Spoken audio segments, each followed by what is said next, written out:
Alors que le FC Barcelone revient d'une tournée estivale triomphale en Asie, synonyme de renouveau et de montée en puissance à l'approche de la saison 2025-2026, les projecteurs sont à nouveau braqués sur le président Joan Laporta. Dans un entretien accordé ce mercredi 6 août à CNN, le patron blaugrana a salué la performance exceptionnelle du Paris Saint-Germain, sacré pour la première fois de son histoire en Ligue des Champions. Des propos empreints de respect, mais également porteurs d'un défi explicite lancé au club parisien, dans l'optique d'une confrontation future sur la scène européenne. Mais alors que le discours présidentiel semblait vouloir installer une dynamique de conquête et d'unité, un nouveau nuage assombrit l'horizon barcelonais. En interne, une tension grandissante oppose Joan Laporta à un pilier du vestiaire, Marc-André Ter Stegen. Une fracture qui inquiète à l'approche du retour tant attendu au Camp Nou, et qui pourrait fragiliser l'équilibre d'un groupe en quête de stabilité et de résultats. À quelques semaines du retour tant attendu du FC Barcelone au Camp Nou, un nouveau bras de fer éclate au sein du club catalan. Cette fois, il ne s'agit ni d'un conflit de mercato, ni d'un différend tactique, mais bien d'un affrontement direct entre le président Joan Laporta et l'un des cadres historiques de l'équipe première, Marc-André Ter Stegen. Selon les informations concordantes de Mundo Deportivo et Sport, la tension est montée d'un cran entre les deux hommes. Joan Laporta serait très en colère contre son gardien, au point de refuser toute rencontre ou discussion avec lui. Un fait rarissime, tant Ter Stegen représente depuis près de 10 ans l'un des piliers du vestiaire blaugrana, mais qui témoigne d'une fracture désormais assumée au sein de la direction du club. Le cœur du conflit ? Un désaccord majeur autour d'un rapport médical. Toujours selon Sport, des sources proches de Marc-André Ter Stegen affirment que le joueur refuse catégoriquement de signer le rapport médical établi par les services du club. Il ne signera jamais ce document, aurait confié ses proches, mettant en évidence une perte de confiance profonde entre le joueur et le staff médical du Barça. Ce refus serait perçu par la direction comme un acte de défiance, voire une remise en cause de la gestion du club. Et Joan Laporta, connu pour son autorité et sa sensibilité aux questions de loyauté interne, ne l'aurait pas du tout digéré.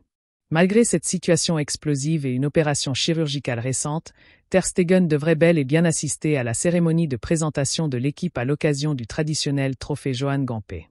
Ce retour symbolique, devant les supporters barcelonais, pourrait être lourd de sens.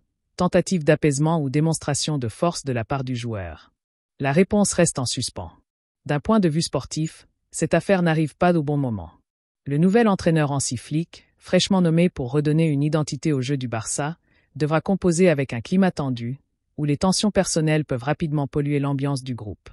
Déjà confronté à des restrictions budgétaires, à une politique de recrutement complexe et à une pression populaire constante, Flick devra aussi jouer les médiateurs entre une direction ferme et des cadres de l'effectif en perte de repères. Ce bras de fer pourrait bien être le reflet d'un malaise plus profond au sein du club. Depuis plusieurs saisons, le FC Barcelone peine à retrouver une stabilité institutionnelle. Entre crise financière, polémiques internes et changements de cap fréquents, la gestion du club est régulièrement pointée du doigt. Que l'un des joueurs les plus expérimentés en vienne à s'opposer frontalement à sa direction est un signal fort, et peut-être un indicateur inquiétant de la fragilité actuelle de l'institution blaugrana. De retour d'une tournée estivale triomphale en Asie, le président du FC Barcelone, Joan Laporta, s'est exprimé ce mercredi 6 août au micro de CNN.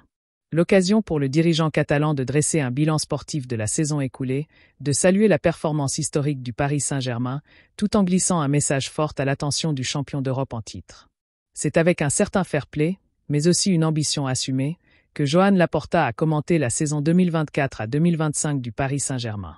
Sacré champion d'Europe pour la première fois de son histoire en écrasant l'Inter Milan 5-0 en finale de la Ligue des Champions, le club de la capitale française a visiblement marqué les esprits jusqu'en Catalogne. Le PSG a réalisé une saison fantastique la saison dernière, a reconnu Laporta. Ils ont joué un football magnifique grâce à un excellent entraîneur, de grands joueurs et une équipe solide. Un hommage rare dans le paysage très concurrentiel du football européen.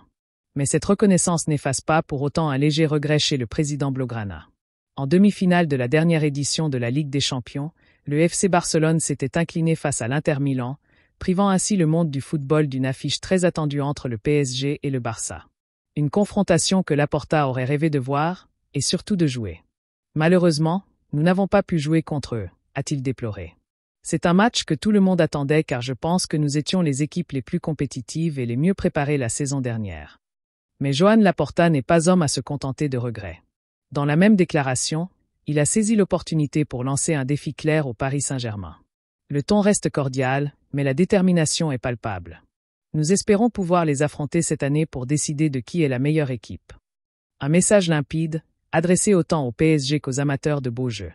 Une confrontation entre les deux ogres européens, chacun réputé pour son jeu offensif et ses talents individuels, aurait tout d'un choc au sommet du football moderne.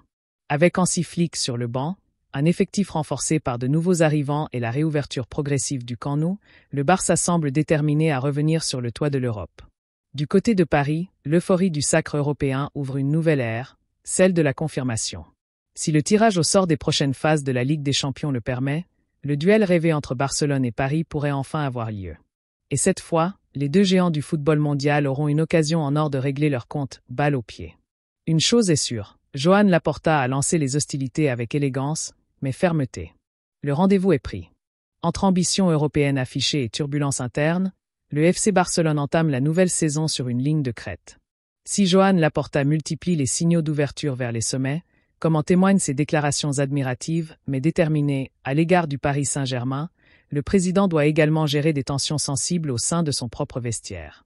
Le bras de fer qui l'oppose à Marc-André ter Stegen, gardien emblématique et figure de l'ère post-Messi, ne peut être ignoré alors que le club s'apprête à retrouver son antre rénové du Camp Nou. L'année 2025-2026 s'annonce donc décisive. Sur le terrain européen, où tous rêvent d'un duel entre Paris et Barcelone, mais aussi en coulisses, où la direction catalane devra faire preuve de fermeté et d'unité. Car pour retrouver les sommets, le Barça devra d'abord retrouver la paix.